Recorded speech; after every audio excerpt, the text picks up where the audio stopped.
En el caso, por lo menos, de la Ciudad de México, como en varias universidades del país, la materia de derechos humanos se imparte en un semestre completo, es decir, es tan amplio el ámbito de la materia que es muy difícil poderlo resumir en 50 minutos de diálogo, pero vamos a tratar de adentrarlos, de que ustedes puedan comprender y entender el valor que tienen los derechos humanos dentro de la vida pública de nuestro país, pero sobre todo dentro de la vida interna de la sociedad y de sus familias.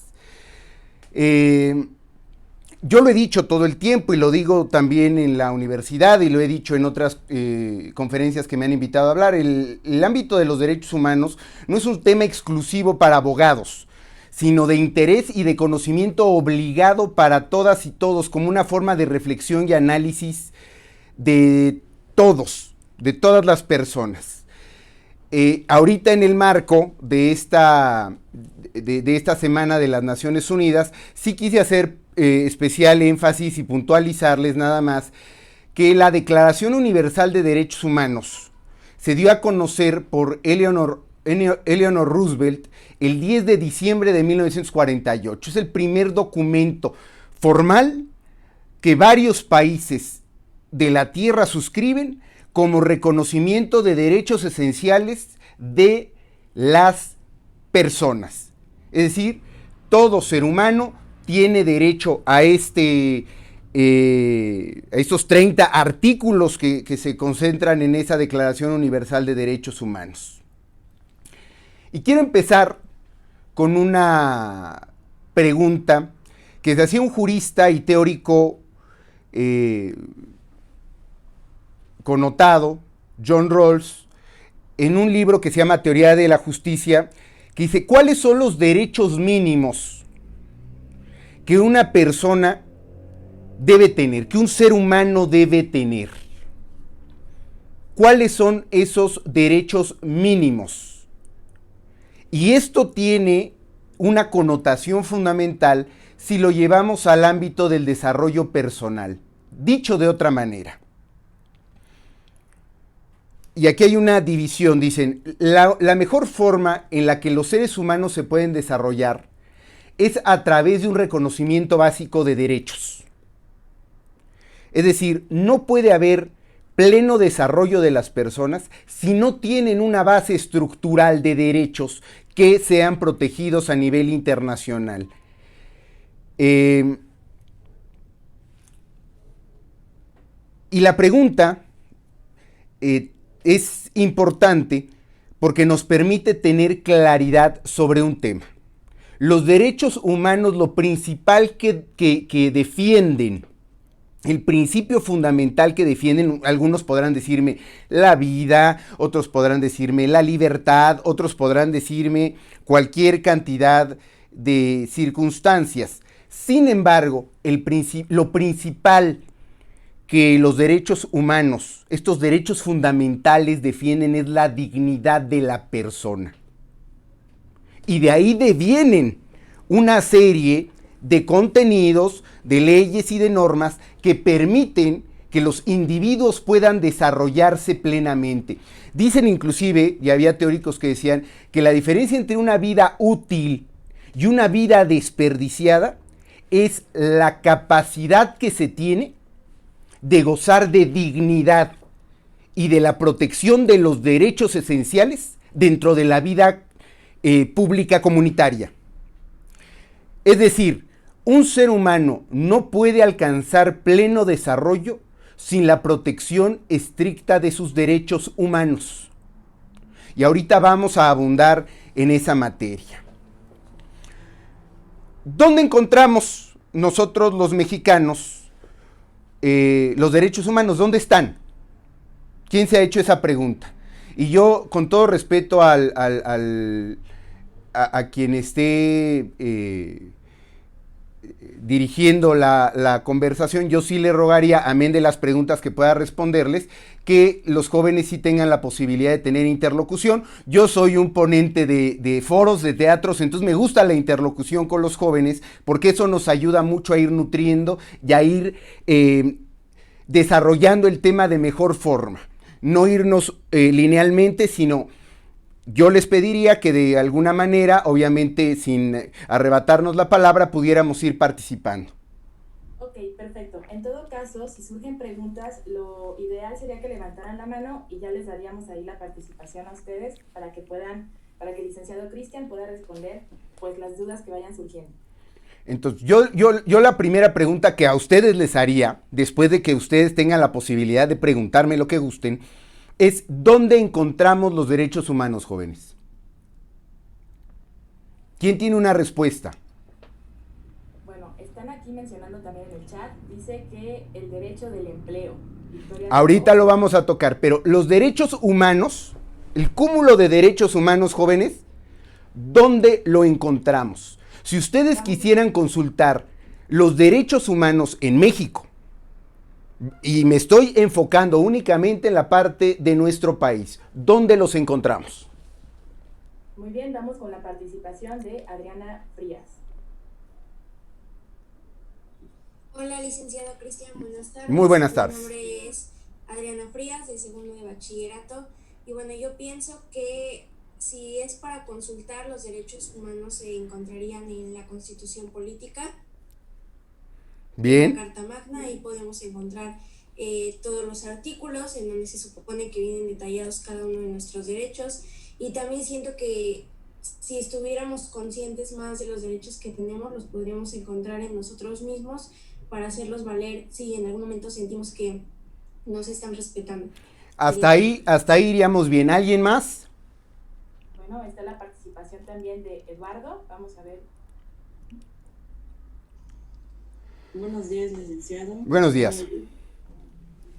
Creo que estarían ubicados, como dice mi compañera Adriana, en la Carta Magna, donde cada persona puede consultar por los medios que existen hoy en día a través de internet, puede resultar encontrando los derechos de cada persona que tenemos como sociedad establecidos en esta.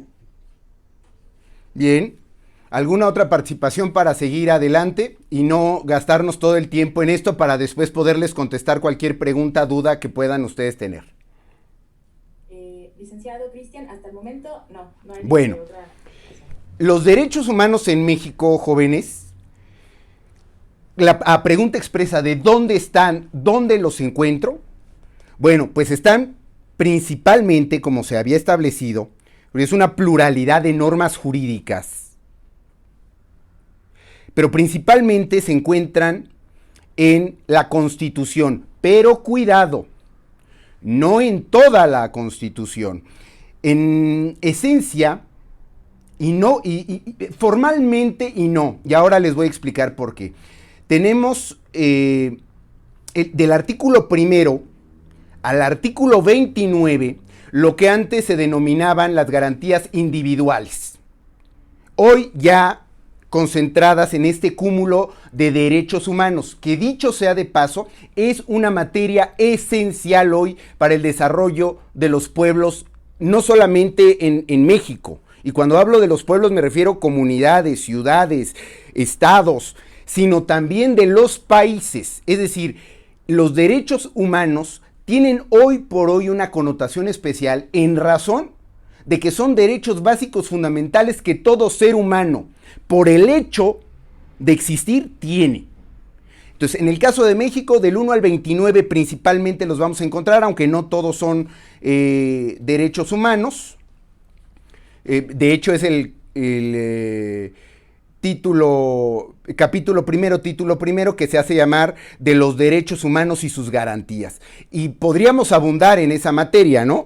Entre esos derechos encontramos dentro de los primeros este derecho de igualdad entre hombres y mujeres en el artículo 4 constitucional, donde también se desprenden otros derechos esenciales y fundamentales como el derecho a la alimentación, a una alimentación suficiente, correcta, adecuada, el derecho a la salud, donde también tiene participación el Estado. Y en un momento vamos a ir nosotros adentrándonos como sociedad en hasta qué momento, hasta qué parte a mí me corresponde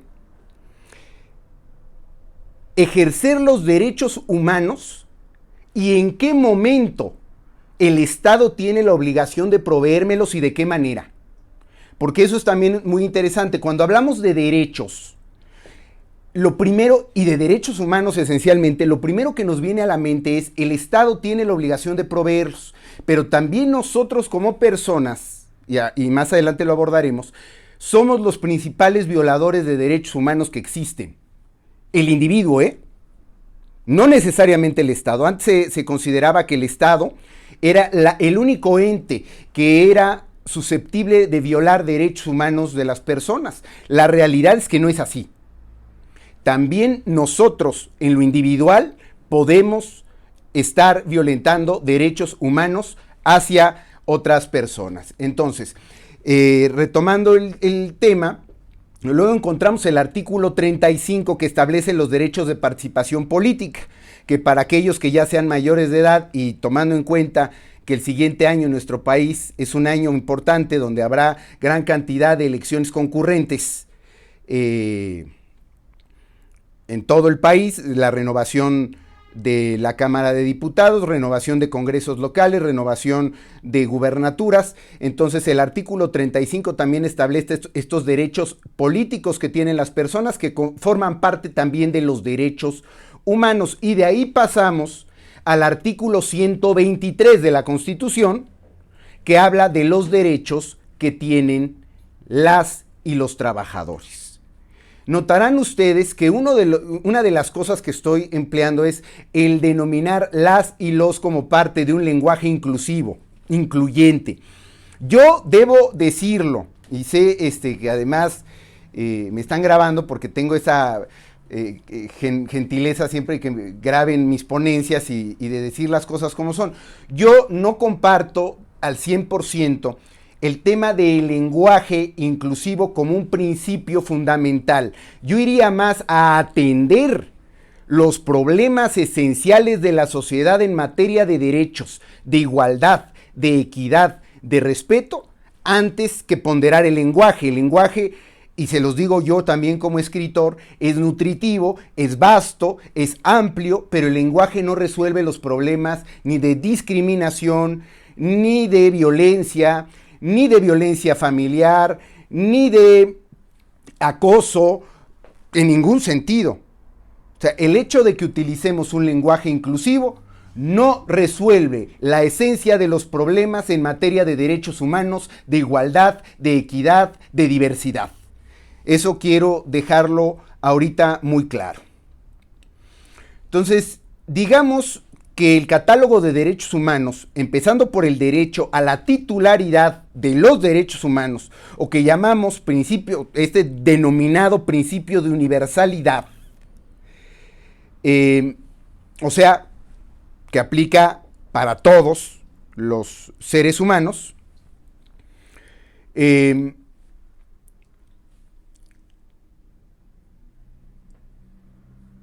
lo que los diferencia de otro tipo de derechos es que estos son de carácter irrenunciable, por ejemplo. Son de carácter inalienable. Son de carácter obligatorio. Y nadie, ni el Estado, ni otras personas pueden o limitárselos, coartárselos, negárselos, y ustedes mismos no pueden renunciar a ellos. Porque, repito, lo primero que defienden es la dignidad de la persona. Pongo un ejemplo. Si yo celebro un contrato con alguno, bueno, ustedes son todavía menores de edad, pero si yo celebro un contrato con alguien que ya sea mayor de edad, no estamos estableciendo un orden de derechos humanos. Estamos celebrando un contrato entre partes donde se adquieren derechos, no necesariamente humanos, y obligaciones. Es decir, las partes acuerdan y convienen la manera en que celebran y desarrollan esa parte estricta del derecho en cuanto a la norma jurídica de la que se trate. ¿Dónde más encontramos derechos humanos, jóvenes? ¿Quién tiene una respuesta a eso?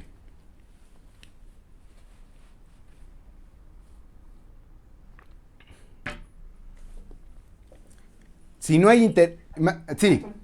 Perdón, ¿alguien que quiera participar? Así, ¿en dónde más encontramos los derechos humanos? Muy bien, va la participación de Daniela y después de Stephanie Rincón. Sí. A ver, Daniela, ¿dónde más encontramos derechos humanos? Buenas tardes, licenciado, soy de segundo de bachillerato y yo por lo personal también pienso que los derechos humanos se encuentran en la sociedad, porque pues, por ejemplo, yo tengo derechos pero no los conozco, también la sociedad los puede dar a conocer sabiendo que algo no está bien.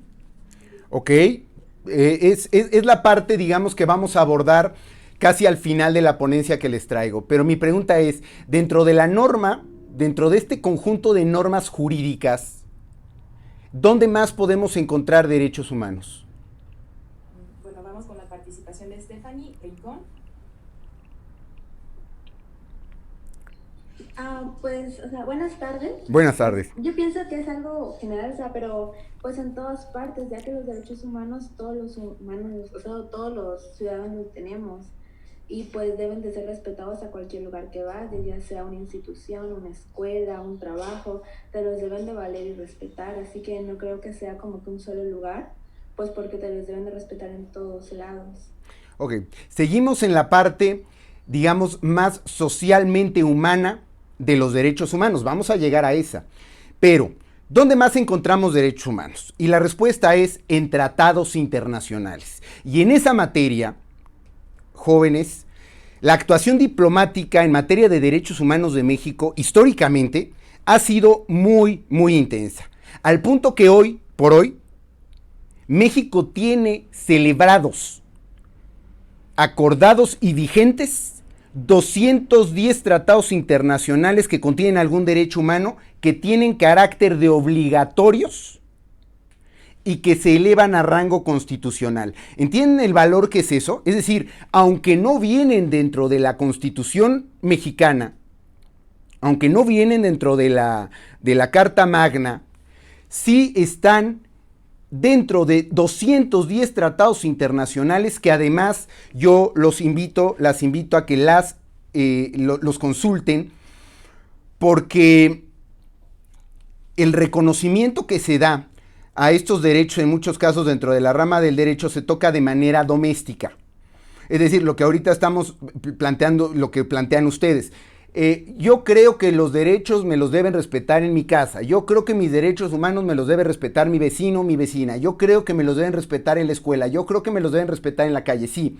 Pero ¿dónde puedo yo consultar estos derechos que a nivel internacional se tienen? Búsquenlos. Ustedes son unos genios del internet. Hoy por hoy son especialistas.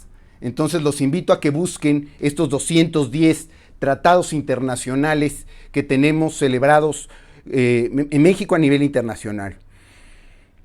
Debo decirles que es derecho vigente, perfectamente aplicable y muy importante, porque se conglomeran en lo que denominamos bloque de regularidad normativa, que tiene la máxima jerarquía jurídica en el país. Hasta ahí sí me explico, es decir, estos 210 tratados internacionales se engloban en esto que les comento que se llama bloque de regularidad normativa y que tienen carácter, como se los decía, de constitucionales. Es decir, están al mismo nivel de ley, de la norma jurídica constitucional.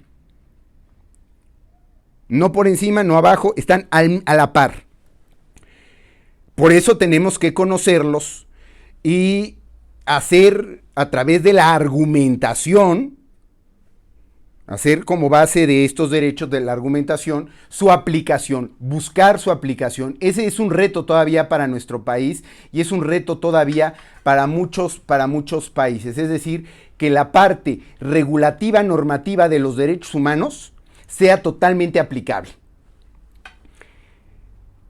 Bueno, ya dijimos que los derechos los encontramos en la Constitución, en tratados internacionales, pero ¿qué más tenemos? ¿Dónde más podemos encontrar derechos humanos que tengan validez dentro de nuestra sociedad? Bueno, hay alguien que quiere participar, Eduardo Daniel. A ver, Eduardo, adelante.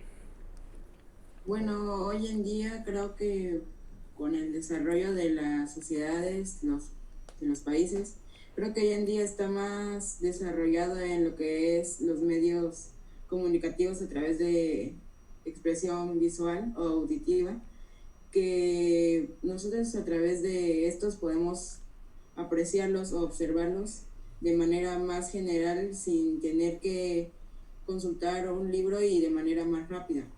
Ok. También hay otra participación de María Fernanda Díaz. Sí, buenas tardes. Buenas tardes. Soy quinto año de bachillerato y mi opinión sería de que, aparte de que podemos encontrar todos los derechos humanos, obvio en la vida diaria, también lo podemos encontrar en la Carta de las Naciones Unidas, en la Declaración Oficial de los Derechos Humanos, para que así se puedan hacer validar todos nuestros derechos que tenemos en la sociedad.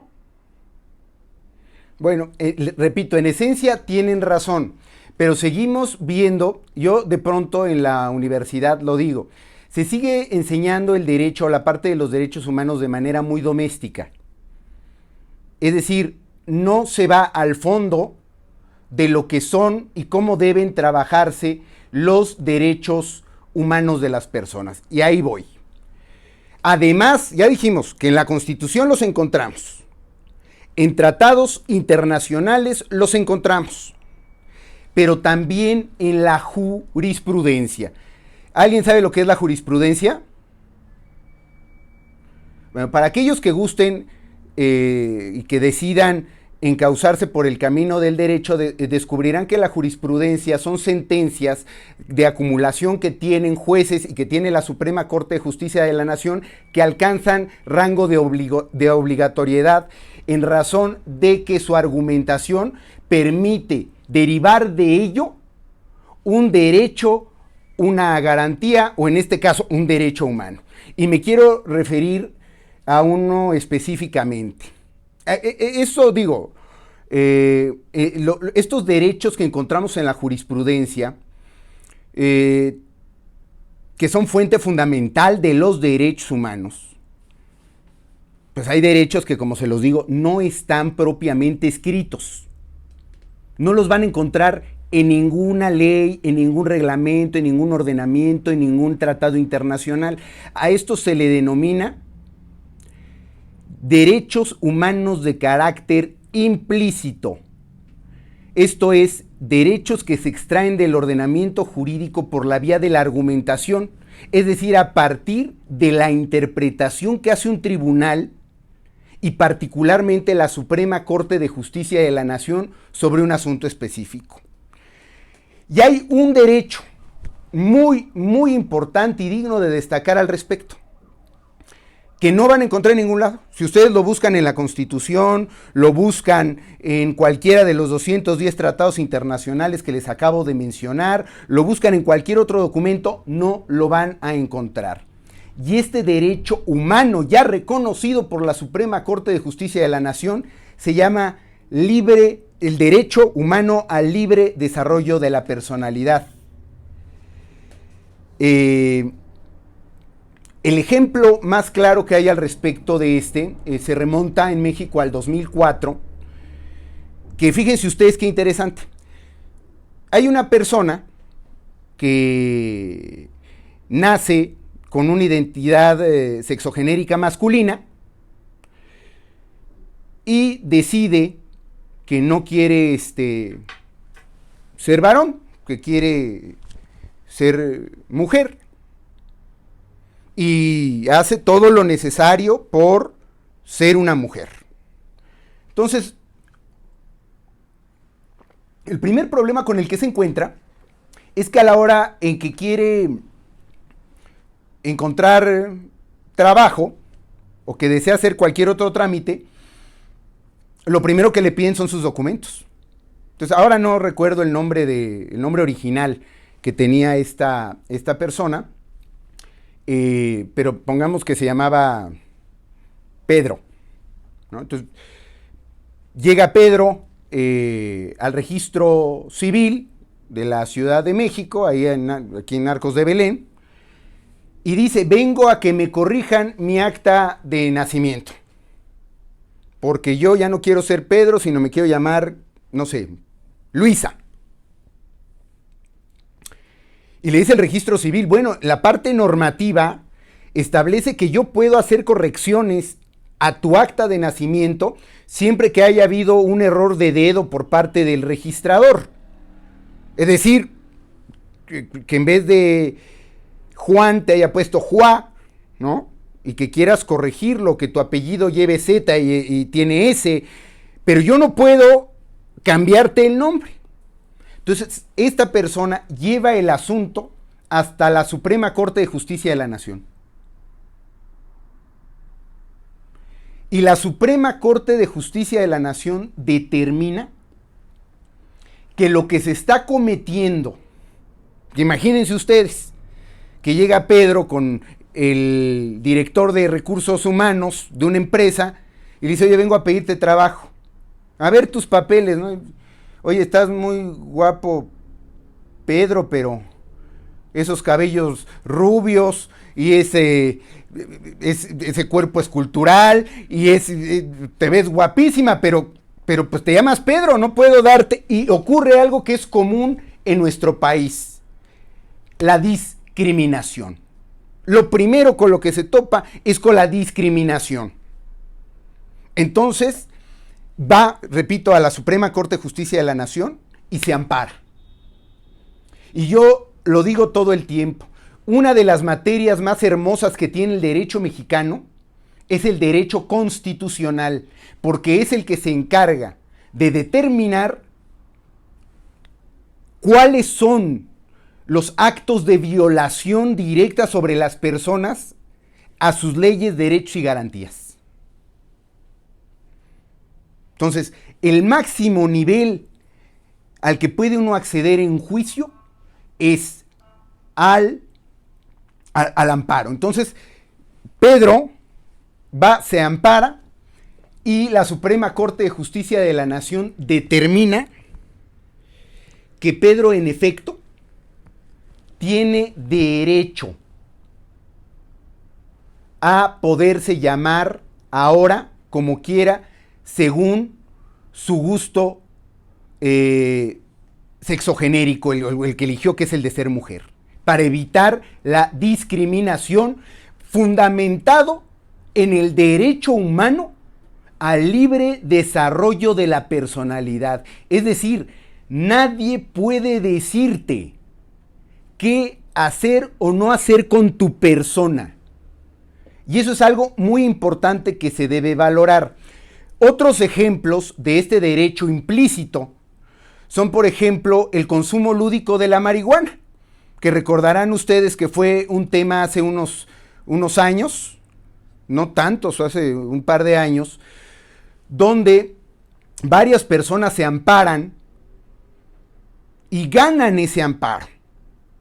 ¿Con base en qué derecho humano o con base en qué criterio de la Corte el desarrollo al libre desarrollo de la personalidad? Es decir, lo que la Corte dice es: si tú quieres fumar marihuana y aguas, no estoy hablando de otro tipo de drogas, o sea, quien diga que ya la hizo y que puede consumir cualquier otra anfetamina, crack, cocaína, no.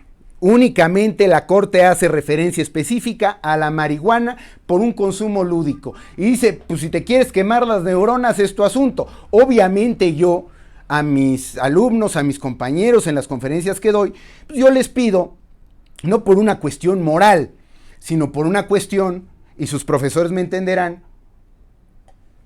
pues que no lo hagan. Y no lo hagan no por persignarnos y porque Dios nos vaya a castigar, y ahorita también vamos a abordar ese tema, sino porque el consumo de ciertas drogas psicoactivas van desgastando las neuronas. Y nosotros, cuando damos alguna clase, cuando damos alguna cátedra, lo que hacemos es estimular sus neuronas.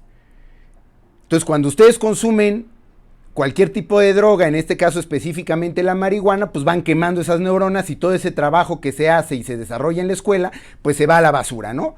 Porque ya no hay manera de seguir nutriendo, de seguir alimentando sus mentes, porque van desgastando sus neuronas. Pero, y hago otra acotación, únicamente la Corte refería al consumo. Ya la venta, la producción, esa es otra historia que es materia del derecho penal y que, pues sí, no falta el despistado que dice, ya dijo que es legal y puedo yo salir y vender y hacer. No. Únicamente habla de ese derecho que tienes.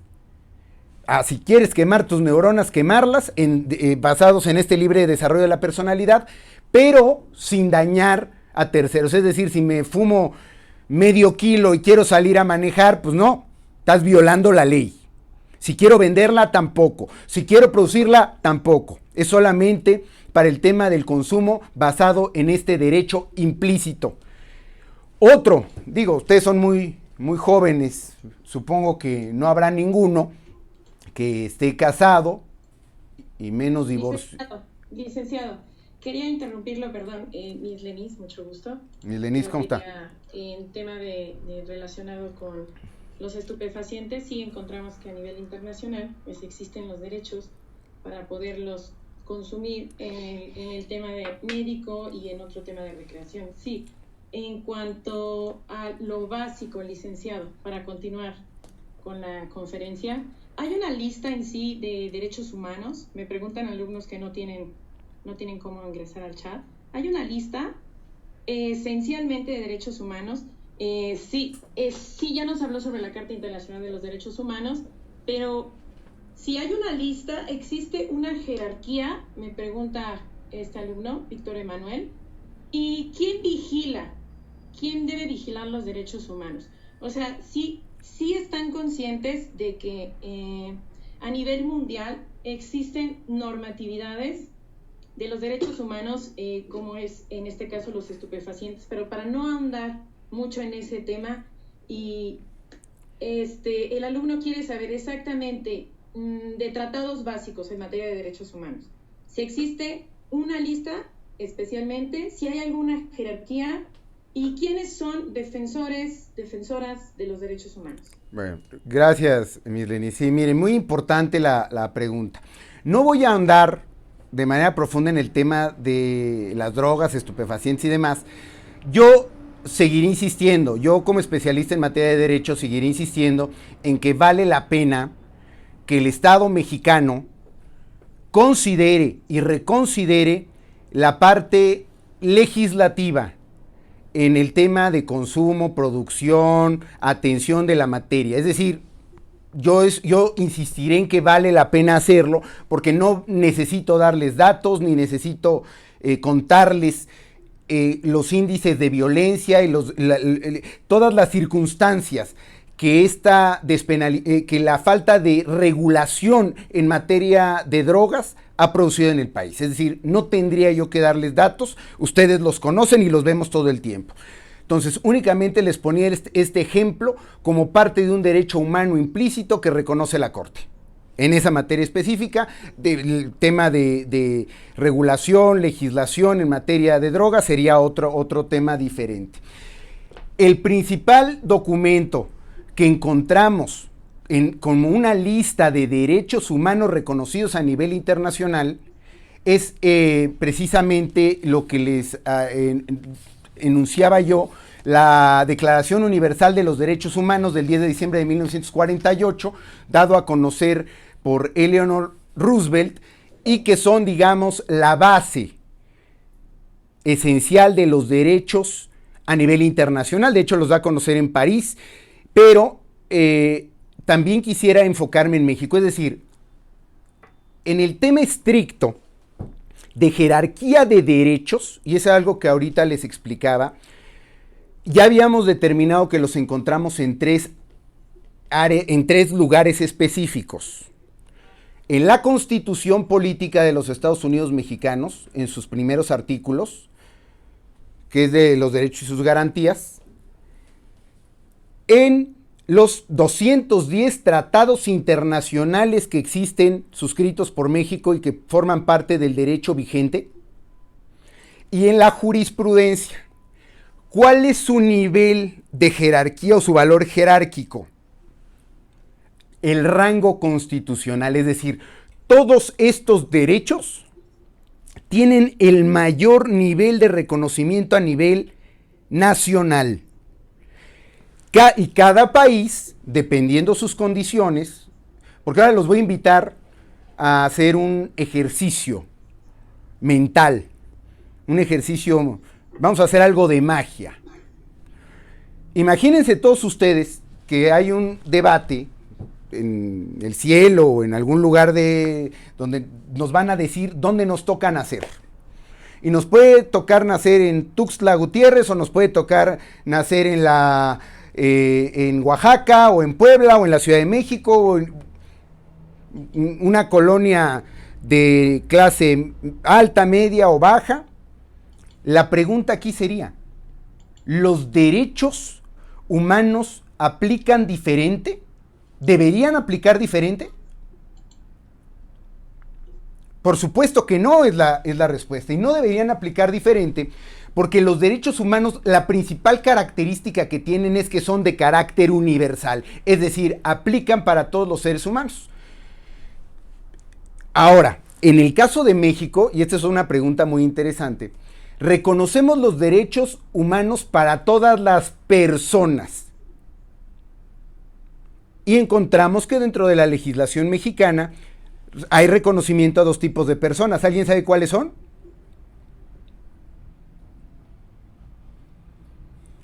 Personas físicas, que somos los individuos, y las personas morales. ¿Ustedes creen, alguno podría decirme quién tiene acceso a los derechos humanos? ¿Solo las personas físicas, solo las personas morales o ambas?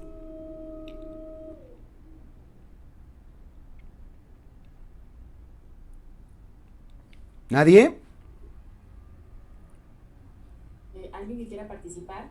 Bueno, Monserrat Zamudio, le doy la palabra.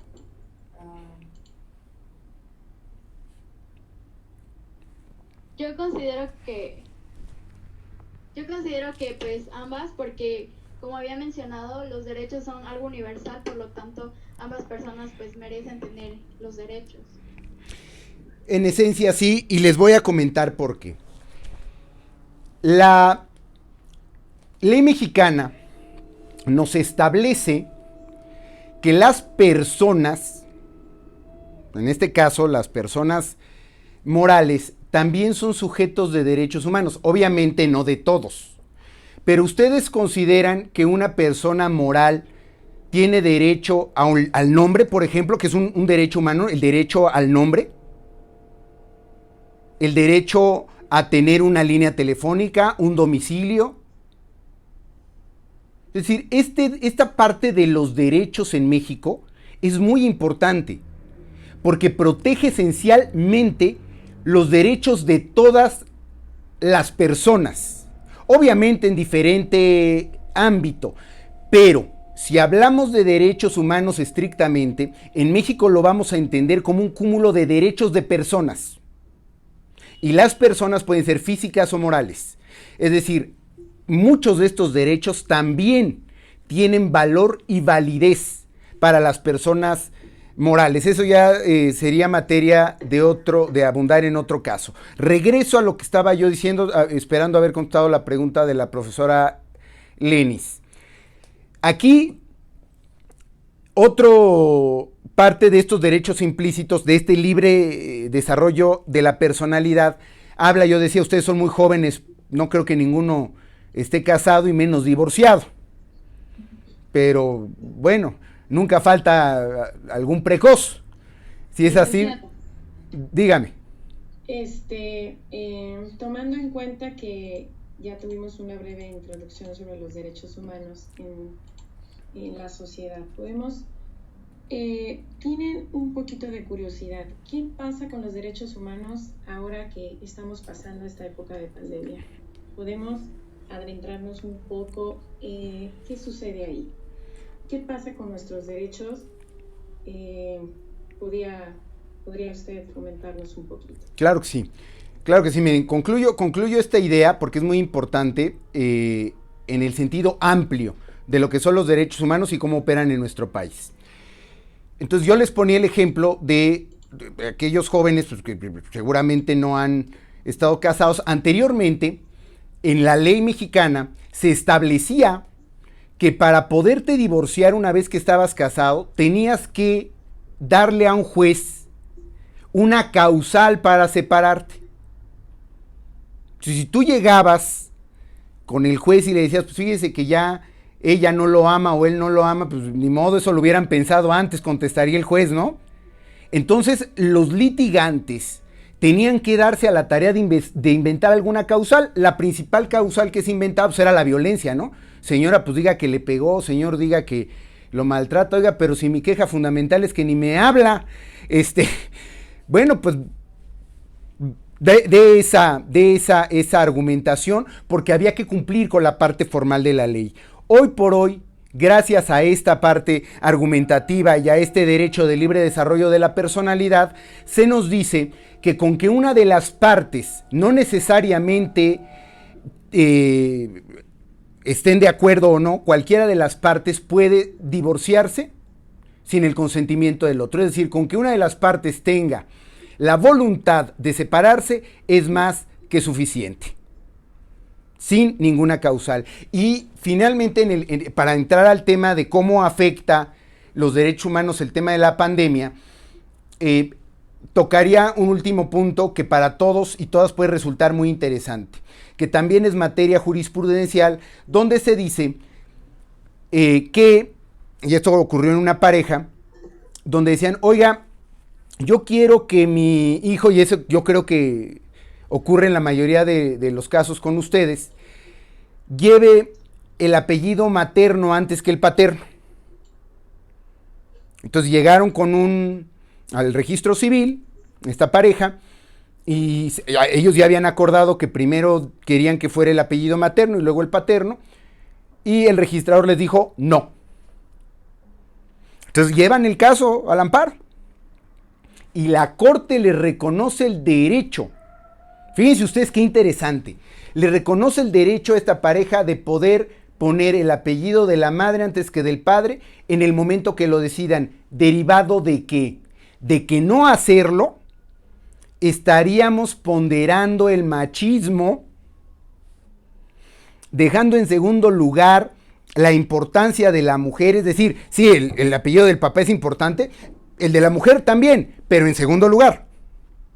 Entonces, tratando de erradicar esta parte del machismo, del género, buscar esta igualdad de derechos de género que además establece el cuarto constitucional cuando dice que el hombre y la mujer ante la ley son iguales, le reconoce ese derecho a que cuando las partes, papá, mamá, papá, ahora sí como funciona ya en nuestros tiempos, decidan que el apellido paterno o materno va antes, puedan ellos alcanzar y lograr este cometido. Disculpe, licenciado, sí. Buenas tardes. Buenas tardes. Bueno, nada más como recordatorio en la cuestión del tiempo del evento, pues nada más le quedaría 5 minutos para pasar a lo que es la sesión de preguntas con la comunidad estudiantil. Claro que sí. Entonces vamos a avanzar rápidamente. En el tema, y sí quiero buscar ahí una conjugación de cómo han afectado los derechos, cómo se han visto afectados los derechos humanos en esta época de pandemia. La pandemia ha llevado por consecuencia el encierro y la limitación de ciertas actividades. Vamos a encontrar que dentro de los derechos fundamentales que encontramos en esta Declaración Internacional de los Derechos Humanos está el derecho a una nacionalidad, a la igualdad, a la no discriminación, a la vida, a la no esclavitud, a la no tortura, a la protección general de la ley de los países en materia de derechos humanos, a la detención a la no detención injusta, que además encontramos también en nuestra Constitución, artículo 14 y 16 constitucional. Nadie puede ser molestado en su vida, persona, patrimonio, si no es por acuerdo judicial motivado y fundamentado en la materia. Derecho a juicios justos, derecho al matrimonio, a la nacionalidad, a la movilidad, al desarrollo deportivo, al pleno desarrollo de las personas, al desarrollo educativo, a la alimentación, al ejercicio de sus principios democráticos, al trabajo, al juego, a la recreación, a la educación, a los derechos de autor, al ejercicio de sus responsabilidades. Muchos de estos derechos se han visto limitados por la pandemia, por el encierro, pero también debemos ponderar que hay un derecho humano que es fundamental, que es el derecho a la vida y el derecho a la salud. Es decir, cuando nosotros ponderamos estos derechos y los llevamos a otro nivel, debemos comprender y entender que las medidas que el Estado mexicano en el ámbito federal, los estados en el ámbito estatal, valga la redundancia, y los municipios en el ámbito de su competencia han decidido tomar, tienen que ver con ponderar por sobre todas las cosas la salud pública. Entonces, no es que los demás derechos humanos se vean subordinados, sino que el resguardo de la vida y de la salud son preponderantes en la vida de las personas para un desarrollo pleno de la comunidad.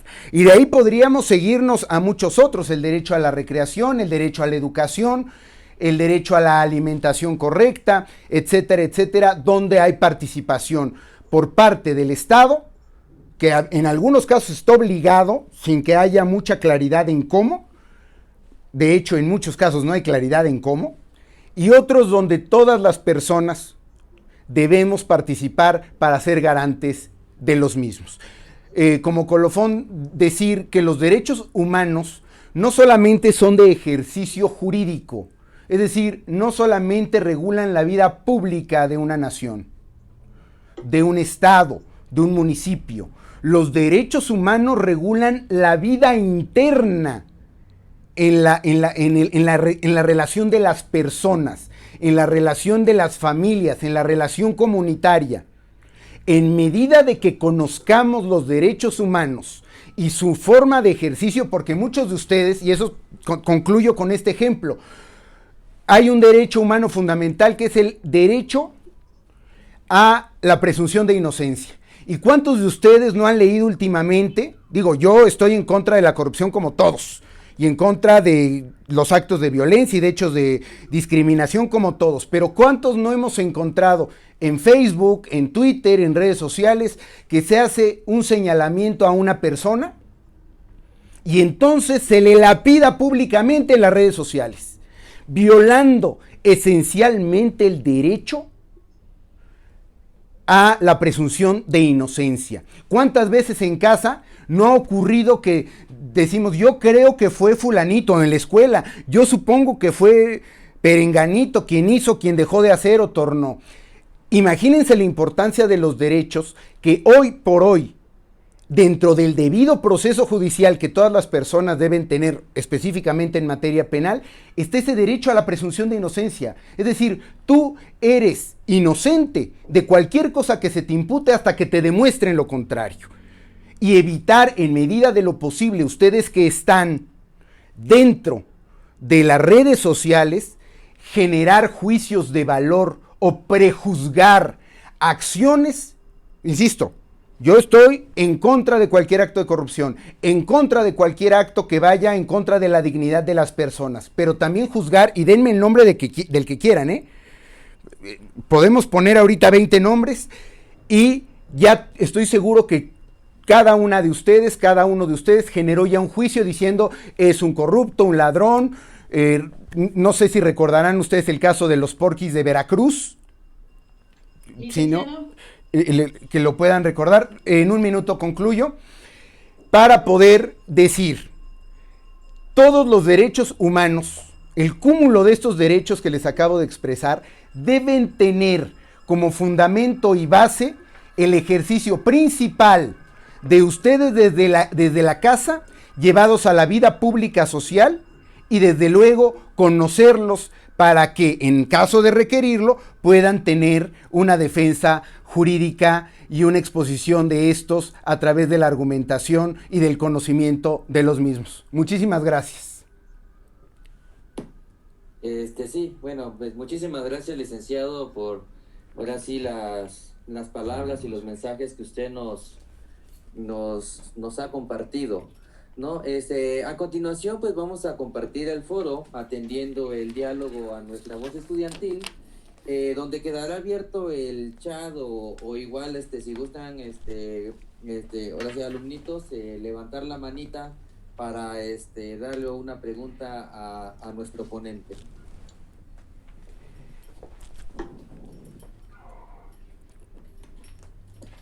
Bueno, le vamos a dar la palabra a la alumna Montserrat Zamudio.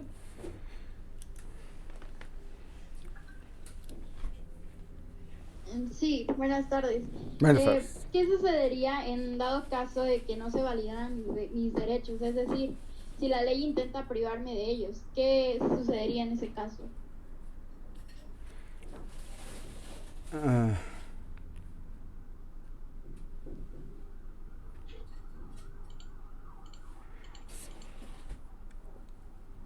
Si me abren el micrófono, ahí está. Si es que tenía cerrado el micrófono para el anfitrión. Esto es importante que lo entiendan, jóvenes. Nadie, ninguna autoridad, y por eso yo les establecía el artículo 14 y 16 constitucionales. Ninguna autoridad puede violar, limitar, restringir derechos y mucho menos pueden obligarlos a que renuncien a ellos. No sé si en ese sentido contesto la pregunta de manera muy clara. Cualquier autoridad que pretenda privarlos de un derecho, y por eso es importante conocerlos, cualquier autoridad que pretenda privarlos de un derecho, cualquier derecho, no solamente un derecho humano, sino aquellos que están contenidos también dentro de la norma jurídica general que tenemos en el país, leyes, reglamentos, cualquiera que pretenda privarlos de ellos está violando principios fundamentales de las personas, y eso significa que la autoridad está actuando de manera arbitraria, y los actos arbitrarios son castigados por la ley. Para eso existen los tribunales. No sé si han escuchado ustedes dentro del proceso que existen diferentes momentos procesales. Es decir, cuando un juez de primera instancia ha dictado una sentencia y yo considero que parte o la totalidad de mis derechos fueron violados en ese sentido, puedo recurrir a una siguiente instancia, y si esa instancia no resuelve, entonces voy al amparo. Y el amparo determinará si los derechos fundamentales de ese individuo fueron violados o no, y de qué manera. Al punto tal de llegar a la reposición del procedimiento. Y para muestra les voy a dar un ejemplo que yo les sugiero que consulten. Recordarán el caso aquel, digo, muchos de ustedes estaban muy jovencitos, muy niños, pero el caso del famoso asesino de Cumbres en Nuevo León. No sé si lo recuerden.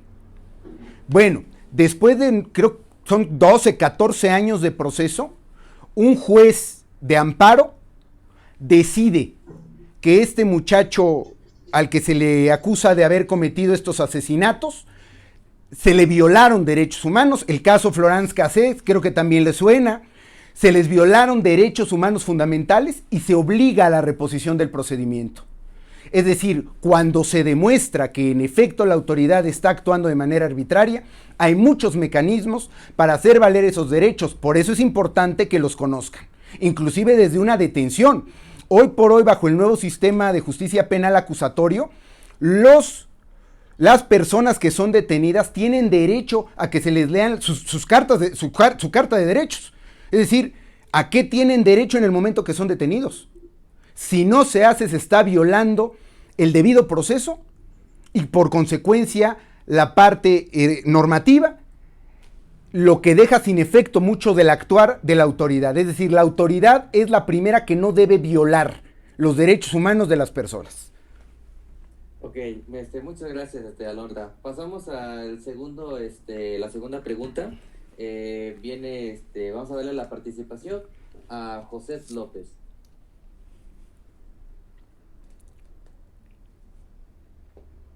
Hola, buenos días. Mi pregunta es, quería saber dónde puedo encontrar más sobre estos derechos, porque pues la verdad sí me interesa aprender más sobre mis derechos.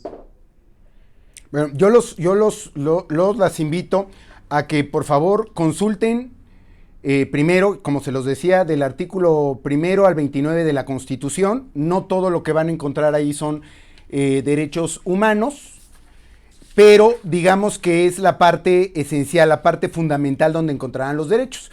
Van a encontrar también en la Constitución el artículo 35, que les decía que es el que habla de sus derechos políticos, y el artículo 123 constitucional, que es el que habla de los derechos del trabajo. Asimismo, pueden buscar en internet cuáles son los 210 tratados internacionales en materia de derechos humanos que tiene suscrito México, y ahí los van a encontrar. ¿Cuáles son mis derechos básicos fundamentales? Derecho a la vida, a la alimentación. El artículo 4 constitucional, yo les pido lo lean con mucho cuidado. No lo quise tocar porque de pronto puedo volverme un crítico de la manera en la que el Estado maneja esos derechos. Por ejemplo, el derecho a la alimentación, el derecho a la recreación, el derecho al deporte, el derecho a la educación, el derecho a la igualdad. Entonces, yo les propongo, es más, busquen jurisprudencia en materia de derechos humanos en internet y ahí van a encontrar una gama infinita de derechos. Yo se los decía, los van a encontrar en 3 áreas: la Constitución, tratados internacionales y la jurisprudencia con la que contamos en México. Y vale la pena conocerlos, vale la pena estudiarlos, se dediquen al campo que se dediquen, porque eso también los va a sensibilizar como personas y dentro de la familia, ¿eh? Muchas gracias.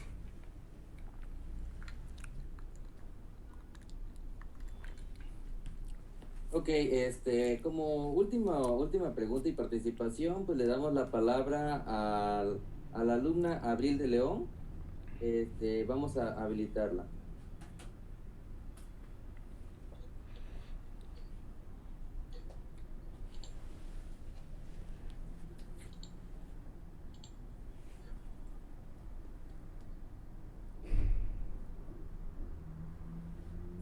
Creo que tiene problemas en su audio. Ok, bueno, entonces ya como última participación, entonces pues le damos la voz de María Fernanda Díaz.